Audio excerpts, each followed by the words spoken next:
My name is John Passfield, and the title of this reading will be the Poetic Novel Part 2, Video 8, Proust, P-R-O-U-S-T, Marcel Proust. So here is the book from which I'm going to read. It is the Poetic Novel 2, Influences and Elements, 3 Yellow Roses, A Rose is a Rose is a Rose, a comment about imagery by John Passfield. So it's not what you think of when you think of a book. It's a manuscript. But on my website at johnpassfield.ca, the book is available for free if you'd like to read about it. Now, influences, because I write about the writers who've influenced me as a writer, and elements, because I write about the techniques that I use as a writer when I write my novels and novellas. Now, I'm also going to hold up 2 other books because I'm going to refer to them as I'm reading, and rather than fish around while I'm reading, I'll just hold them up now. So my first novel, Grave Song, The Agony of Robert Chisholm, a novel by John Passfield, the Old English Church in St. Thomas, Ontario, my hometown of 1824, the Old English Church of 1824. And also in my hometown, the story of Jumbo, who came to an end in my hometown. This is my second novel, Jumbo P.T. Barnum's Greatest Creation, a novel by John Passfield. So I'll refer to those, but just briefly. Let me get back then to my notes. It's well known that Ernest Hemingway, although he made his living as a newspaper reporter in the early days of his writing career, felt that writing for newspapers, if one had to do so for a living, would undermine one's ability to write the best fiction that one could possibly write. I wonder if anyone has developed a theory that writing fiction, if one has to do it for a living, also undermines the ability of one to write the best possible fiction that one could write. So I'm going to read the first 5 of 23 segments of an essay, and the essay is about Marcel Proust. The dates in my copies of the 7 volumes of À la Recherche du Temps Perdu range from December 1998 to September 2000, when I was between 53 and 55 years old and was writing my short stories in my first 2 novels, the ones I held up, Grave Song and Jumbo. During that time and subsequently, I read dozens of critical and biographical books about Proust. I'd been led to Proust by footnotes and criticism about the works of Virginia Woolf. And at that time, as I was beginning my writing career, I thought of Woolf and Proust as my literary heroes. They were my heroes because, under their influence, I took a vow to write the best novels of which I was capable, no matter what the consequences. I say heroes rather than mentors, as although each had written novels which were the best novels for each to write, I had no desire to write similar novels. I decided that I would learn from these 2, but only in order to develop my own form of the poetic novel for my own time. Segment 2 of this essay. When I read criticism, such as the quotations which I've selected from critical responses to the work of Proust, I do not attempt to understand either the writer whose work is being responded to, in this case Proust, nor the critics whose writings are their responses to the writer, in this case the names at the ends of the quotations. I use the criticism of literary works as a springboard to my own thoughts about my own work, as a challenge to be as clear and articulate as I can be about my own theories and practices, while realizing that the true understanding of my own work is only possible at a level of my subconscious mind, which thinks in imagery. My comments are not designed to refute either Proust or his critics, all of whom had thoughts which have been right for their own concerns and purposes. I've written these passages out of order, so there might be repetition in some of them. To place them in another order or to eliminate some sentences would be to gain one thing and lose another. Now, segment 3 of the essay.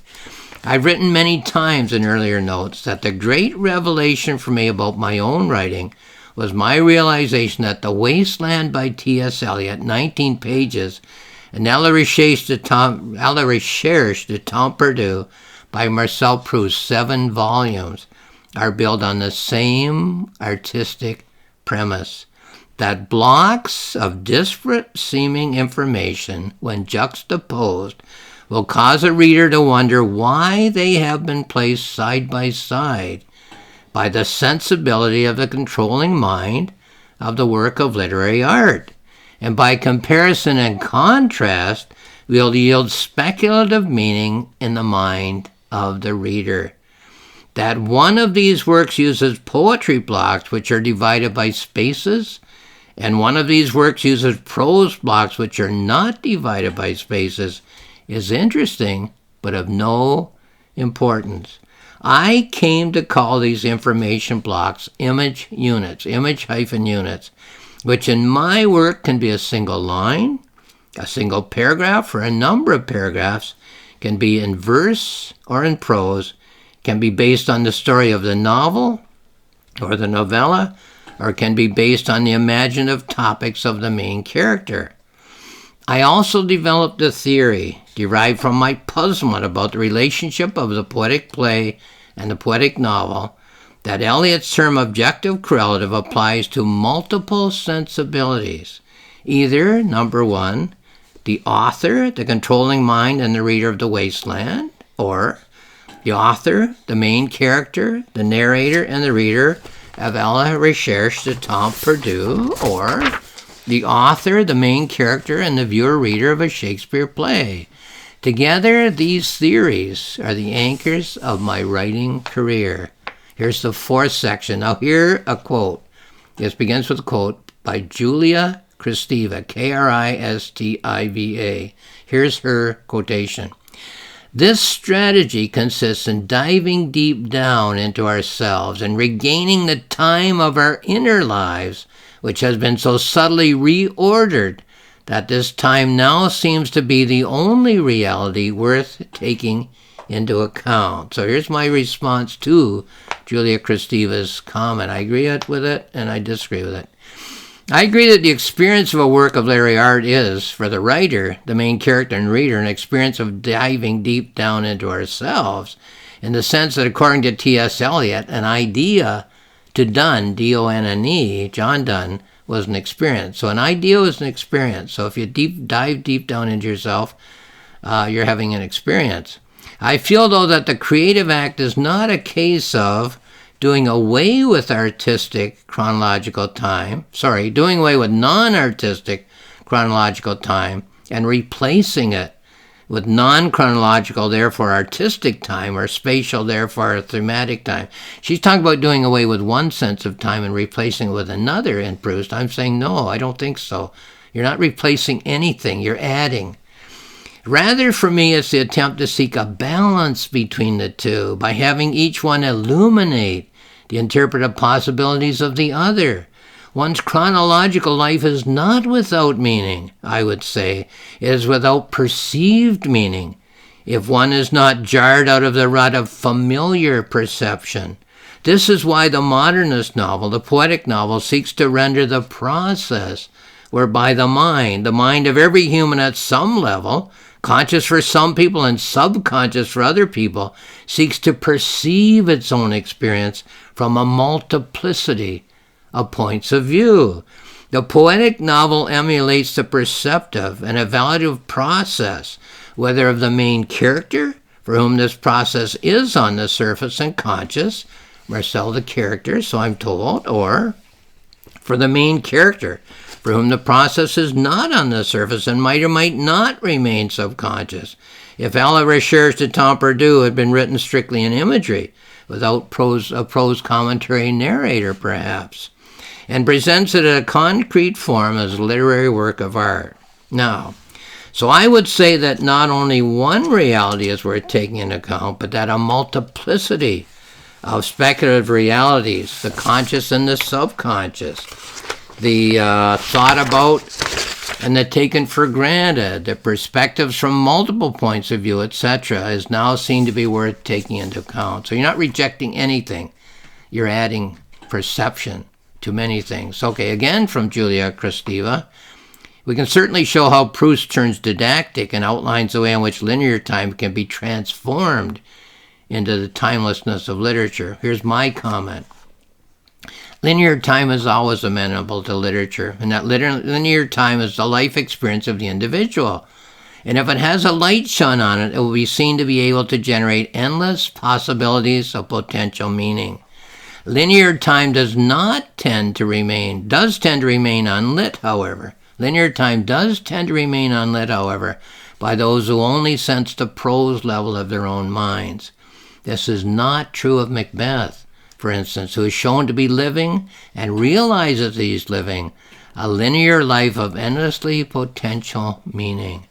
Nor is this true of Hamlet, who is also shown to be living and realizes he is living a linear life of endlessly potential meaning. This is because both main characters are aware, in varying balances, that they're living prosaically and poetically at various levels of their minds simultaneously. So if you think that Shakespeare and the prose novels both have linear stories and modernist novels don't have linear stories, and that's the difference, sorry, you're wrong. Prose novels are different, A, from B, the modernist novels and Shakespeare. You have to figure out why, though. So, it is Shakespeare's method of showing that linear time can be transformed within the technique of a linear art form, the poetic play, and 2, it is the modernist method to show that linear time can be transformed within the technique of a nonlinear art form, the modernist novel. The linear Elizabethan play and the non-linear modernist novel are both technical devices presenting the various levels at which we live our lives, while the prose play and the prose novel are technical devices which have strained the resources and the imaginations of many great writers and still have not produced the width and the breadth of potential significance that the two poetic literary art forms have yielded. Now, I'm going to stop there. As mentioned, I've only read part of the essay that's in my book, The Poetic Novel 2. The complete essay can be found at my website, johnpassfield.ca. And now I'll read a note that I wrote as I reviewed this essay for this video presentation. Here's the note. I'm sure it's a mystery. That's how a writer finds himself or herself writing in a certain form. I became aware when I first started to read poetic plays from the Elizabethan era that were not written by Shakespeare that many of the writers who wrote poetic plays during Shakespeare's time did not find that form all that congenial. Some could create interesting characters, but could not create a dramatic plot. Some could create striking imagery, but could not sustain it beyond a few dynamic speeches. Some could not avoid cramming whole paragraphs of information, which they discovered in their sources, into the mouths of the characters who were speaking on the stage. So many of them had one or two qualities that were interesting, but just couldn't write a complete poetic play at a high level. I suppose the reason these writers chose to write the poetic play was that it was the best way during the Elizabethan era to earn a living as a writer, as it was the most popular public art form of that time. No doubt the writers of my time, the late 20th century and the early 21st century, have had all the forms of which writers have ever written over the centuries available to them, but probably the form that most appeals to writers of our time is the prose novel. I suppose one hopes to make a living from writing the prose novel for our time, and a writer would be best to keep the form of the prose novel within accepted lines. Proust was lucky enough to have an income without having to write for it. Who knows how he would have written if it had been necessary for him to earn his living by his pen. Elsewhere, I have compared two writers whom I feel had similar propensities and who wrote quite similar novels in terms of form, yet who published very different kinds of novels. It's one thing to write a novel. If you want to get it published to make a bit of money, maybe you don't publish it in that form. I won't go into detail here, but the two writers of whom I'm thinking are Marcel Proust and Thomas Wolfe. In an earlier book, The Poetic Novel Part 1, I talk about these two writers in more detail. So if you want to read what I have to say about Proust and Thomas Wolfe, have a look at The Poetic Novel Part 1. What this essay is taken from is The Poetic Novel Part 2, the Proust essay, Influences and Elements. So it's not on Amazon because it's not that kind of book, the kind you can buy. It's not on my publisher's website. It's simply on my website. You click on the cover icon if you want to have a look. If you're interested in theory, I do a lot of writing about theory. But anyway, thank you very much for watching this presentation.